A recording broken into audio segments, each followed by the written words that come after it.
This is FSD Beta 12.3.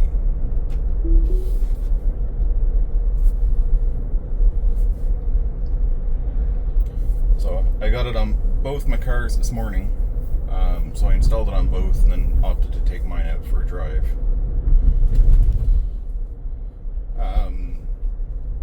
There's a couple of spots I normally check that I don't do on camera because they're pretty close to home, but both of those spots have been fixed. One of them is a left turn that it would normally jerk around a lot for. That's been fixed. And then the other one is islands in the middle of a road. The car would always slow down when approaching the islands and then speed back up again, and that's been fixed. And that island problem has been a problem for a couple of years now. So this is just going to be the drive to Lakeland and back.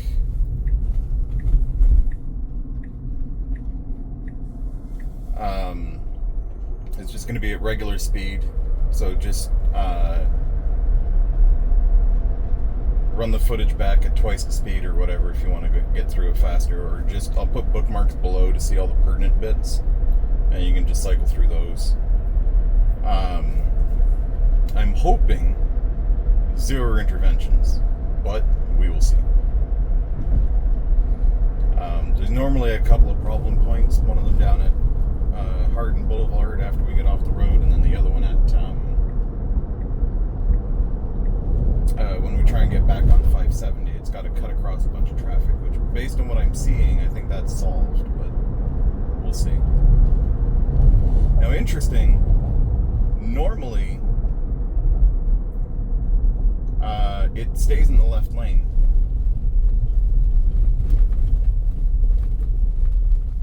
So I think that's the first time I've seen it get into the right lane after taking this turn. Which, I don't know, I have mixed feelings on that because the road is messed up back there on the right. But that's interesting to see the behavior change. So that whoop whoop is because I reached down to change. I'm pretty sure. Oh no, it's the construction cones. That's why.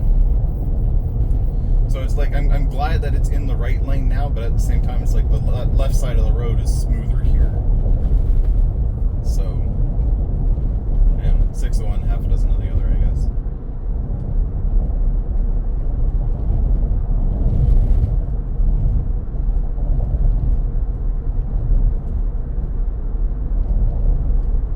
There's a cyclist over there that is coming towards us, and we're giving him space.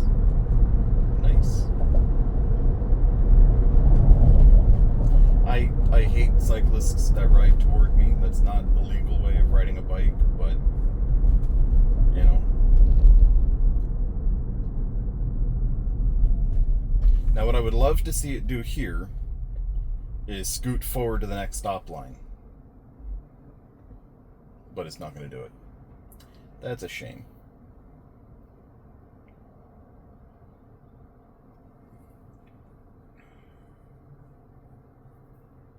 Because there's a spot on the other side of the tracks where you can fit one car, and generally speaking, it's generally accepted that you can scoot forward. Like that car there is going straight to the other stop line.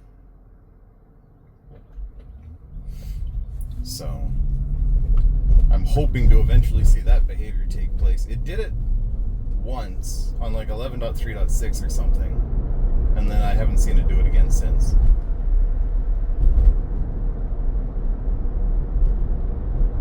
Not the end of the world, but it's one of those local driver things.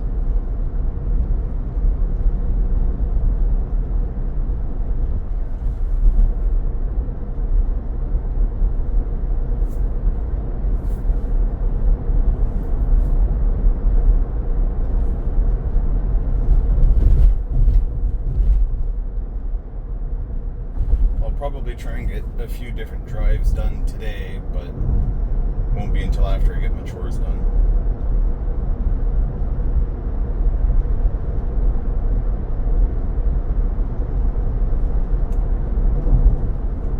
So we're still getting a bit of a braking issue with the blinking yellow.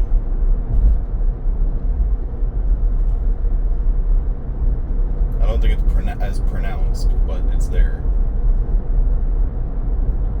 We're also not scooting up to the speed limit as much as I'd like. I feel like that's going to cause frustration with drivers around me.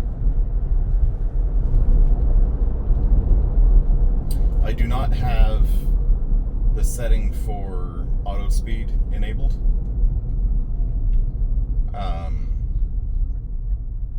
Might turn that on for the next drive, but for this one I just wanted to turn one thing on at a time, which in this case we're going to start with version 12.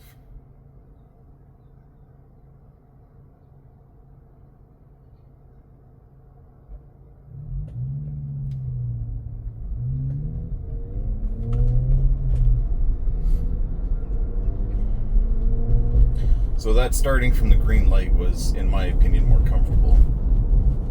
The instant the light turned green, it started to roll forward instead of just waiting until the safety buffer was built up between us and the car ahead of us.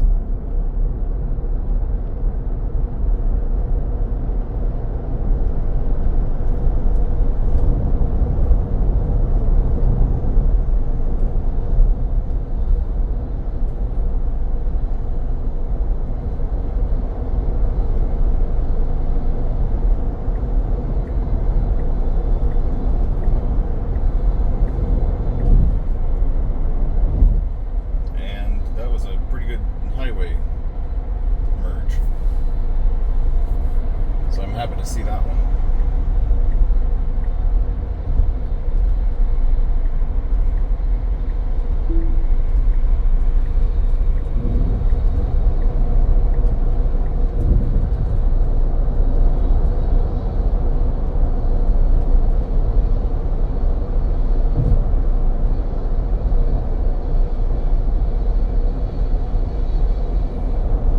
So they are working on repaving the roads, so technically the speed limit is 60, but as you can imagine, nobody follows that speed limit unless they see construction workers. So the car is staying with the flow of traffic, which in this case is about 73 miles an hour. Most everybody else is probably going 75, 80. Normally I run it up to 80, but in the interest of not screwing around with any of the settings in the car, I'm just letting it be.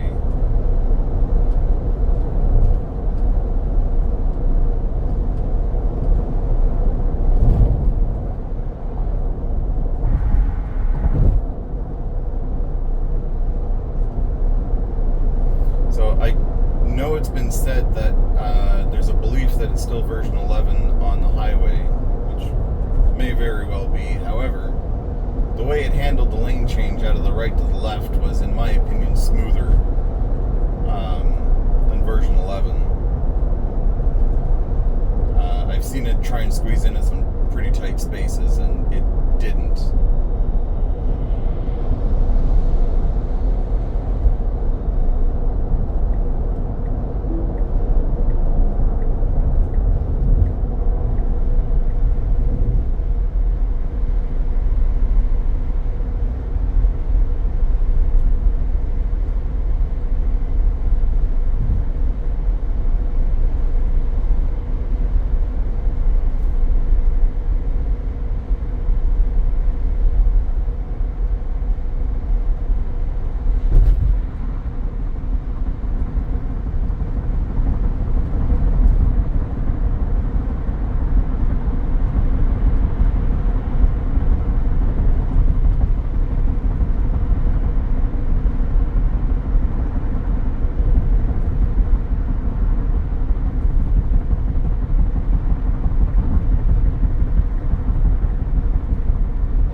Florida, the law is between 1 and 5 miles an hour over the speed limit, they issue you a warning. Over 5 miles an hour, and you get a ticket. So I ran it from 73 to 70, so I was within the warning buffer.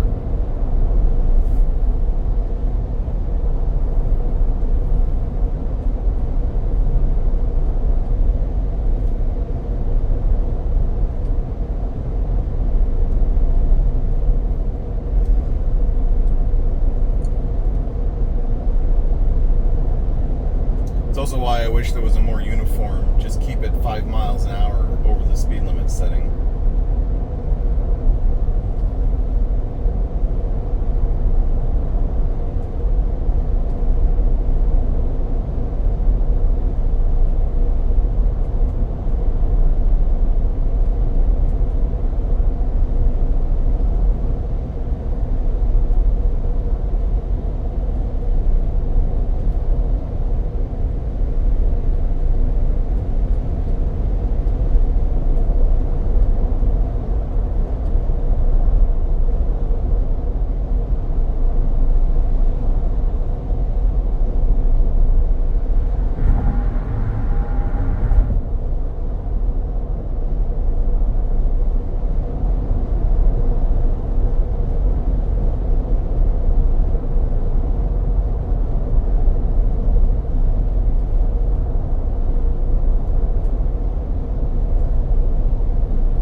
Driving with their phone sitting roughly on top of their left leg.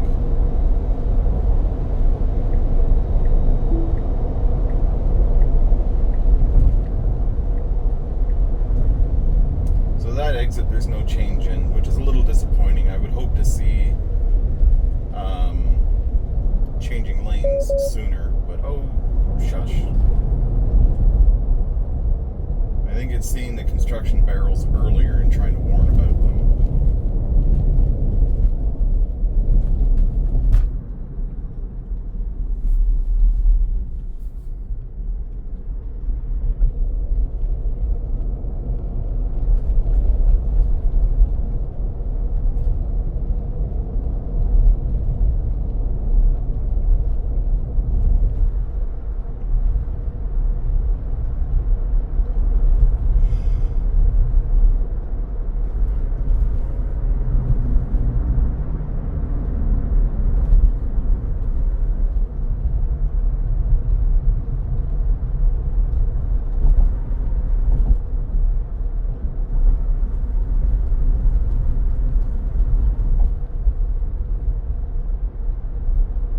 Now this intersection is problematic for a couple of different reasons.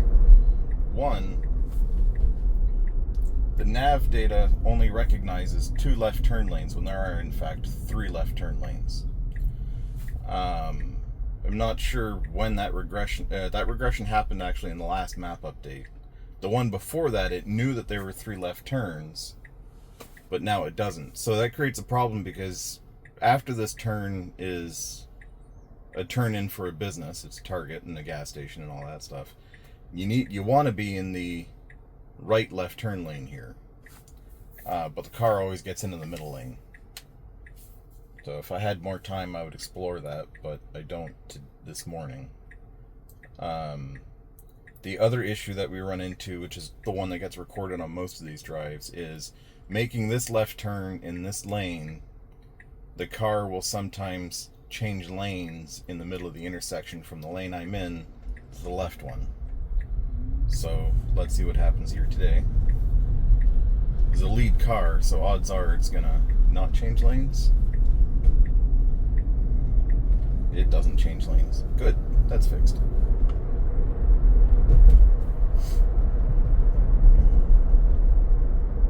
Oh. Right, so there's the business, right? And it's like if you're not in, on a day like today, there's not a lot of traffic. If you got into the right lane now, you would have, or well, back there, you would have made it. But on a busier day, as people have woken up, then you're going to have issues.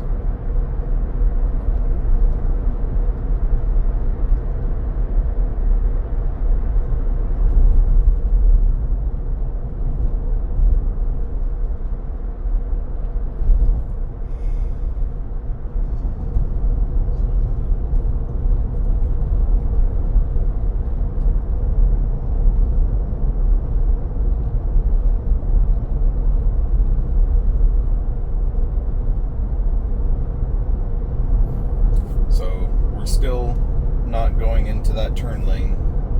Prior to 11.4.9, it used to always try and get into that turn lane. 11.4.9 finally fixed it. So yeah, this is a zero disengagement drive. Nice.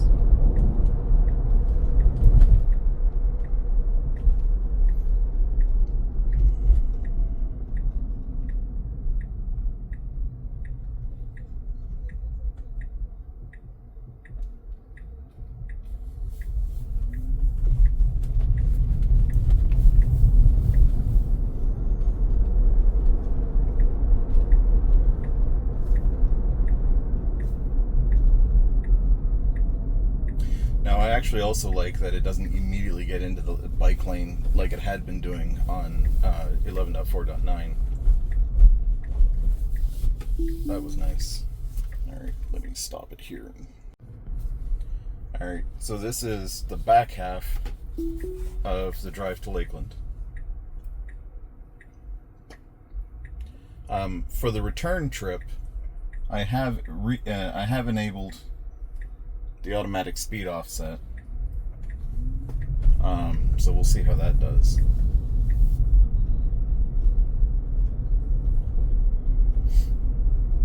So we can see it says Auto Max now.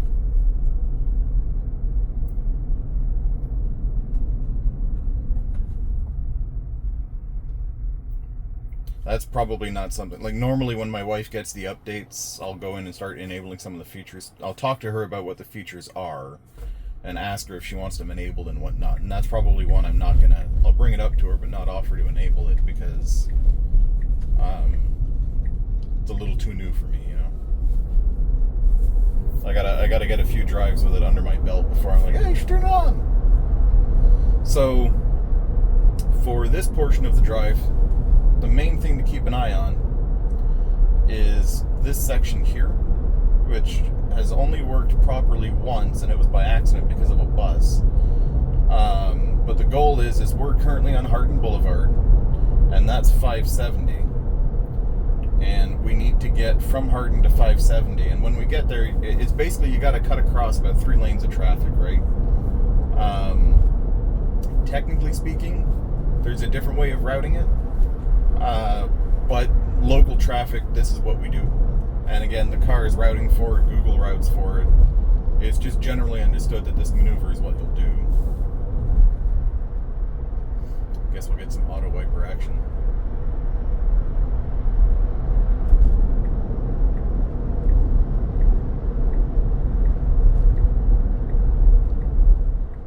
So this I like. One of my complaints before was it took too long to say I'm going to change lanes. I'm going to bring the cameras up. So we need to cut all the way across here.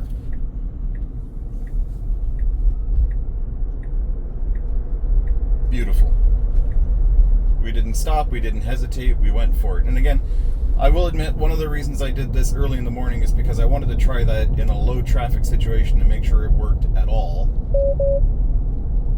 That's booping for the cones again. So now I know it works. So that's fixed. Happy to see that.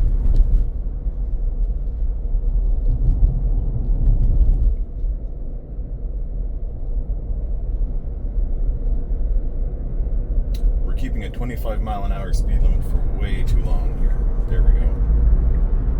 Gotta get up to speed. So this is also better here. Historically, it would stay in that merge lane all the way to the end. And in this case, it merged over a little bit early.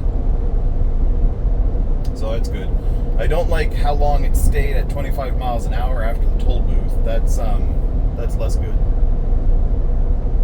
So I will admit, the plot that it has to take me back to Plant City, I don't like. Because what it's going to do is it's going to get off at Clark Road exit and take the old Tampa Highway, right? This I don't like because we're shortchanging the lane change over here. And in a low traffic scenario, I think this will be fine, but in a high traffic scenario, that's next to impossible to do. It's easier to go up to the next road and then hang a left. But this is version 12, and I'm happy with what I'm seeing so far, so this time I will let it do that. Next time, I will not. Well, maybe. I don't know.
So again, as a local, what the car is about to do is not something I would do.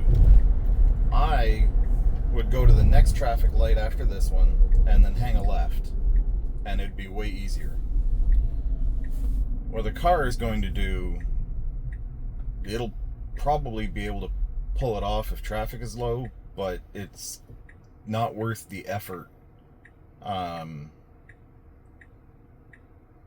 when I can just go to the next light and hang a left.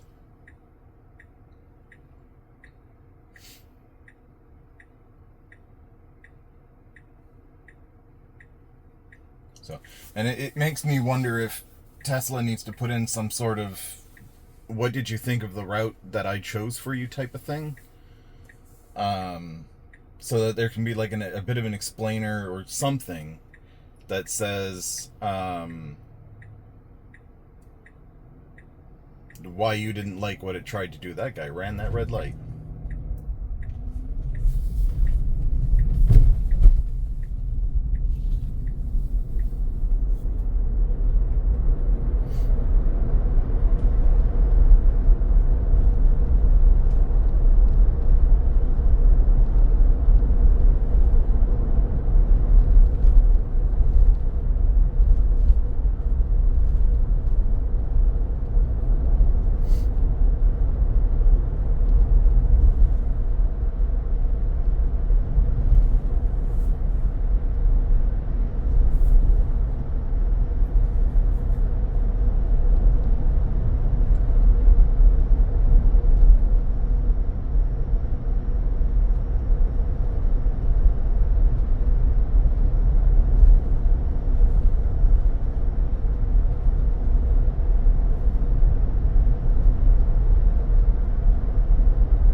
I need to be all the way across all of these lanes of traffic, which there is no traffic coming, so this is doable.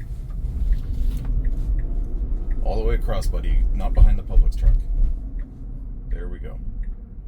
Now, this road is County Line Road. It's a major thoroughfare for trucks of all kind, including Publix. Their maintenance warehouse is back there. But it's like Amazon, Home Depot.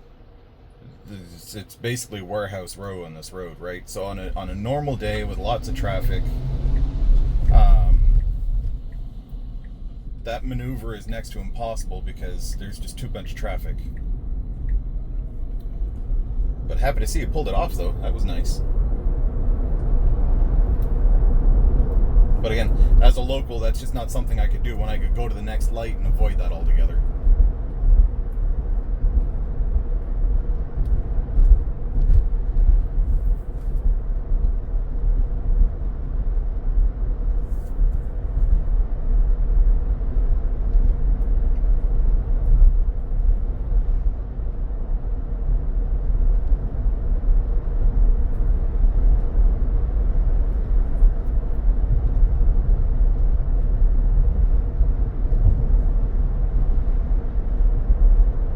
It's like the speed limit here is 55.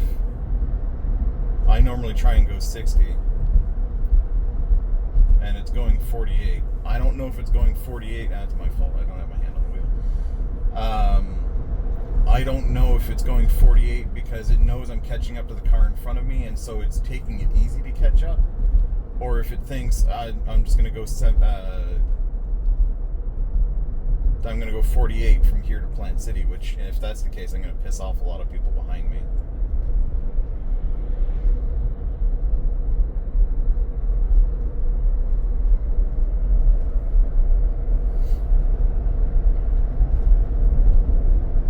Interesting. Maybe it was going 48 so as to not aggressively accelerate towards slow-moving traffic.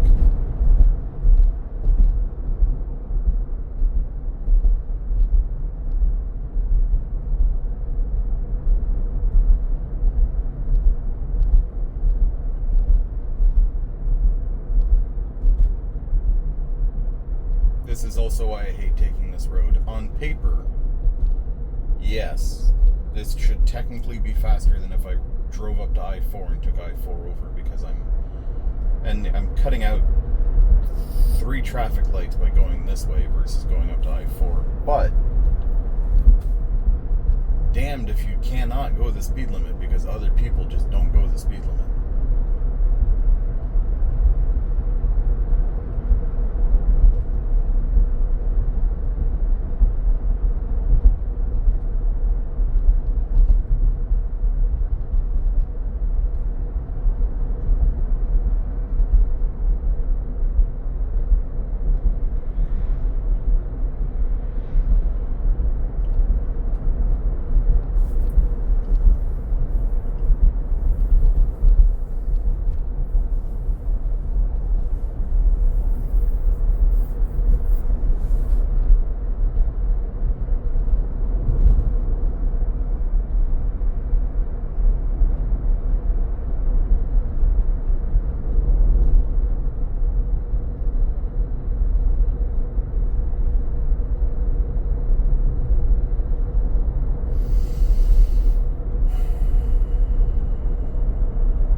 it tapped the brakes to try and stop for the yellow, and then it was like, nah, there's enough time, I'll go forward.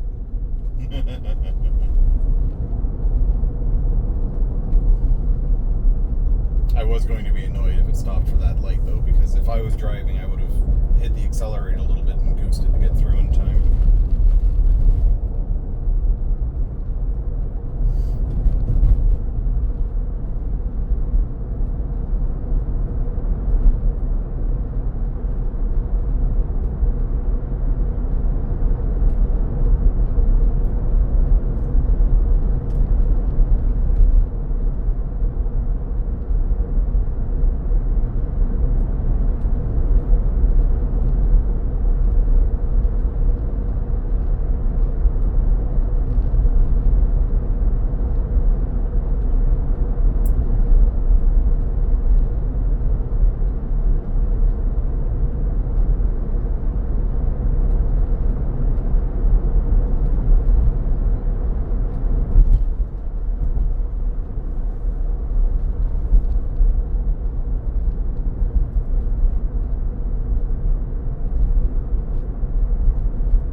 So far, I'm liking what I'm seeing. Obviously, I've had a 0 disengagement, 0 intervention drive from here to Lakeland and back. Coming back, it went through 2 spots where it had to make multiple lane changes in short order. Did it successfully. Yeah, my main issues with this are resolved. The issues that are not functional issues are... I don't know that I'd say they're not functional issues, but the main issue I'm seeing now is less with the driving and more with the routing. It's making decisions that locals would not do. Right, like that, what I was talking about back there, where instead of going up to the next traffic light, it took a left and then had to go across like 4 or 5 lanes of traffic there. Things like that needs to be ironed out. And I think the best way to do that would just be like a survey to the community, or at the end of every drive, just be like, how is this route? Or something, I don't know. There needs to be more feedback on that one, but as a whole, good success. Thanks for watching.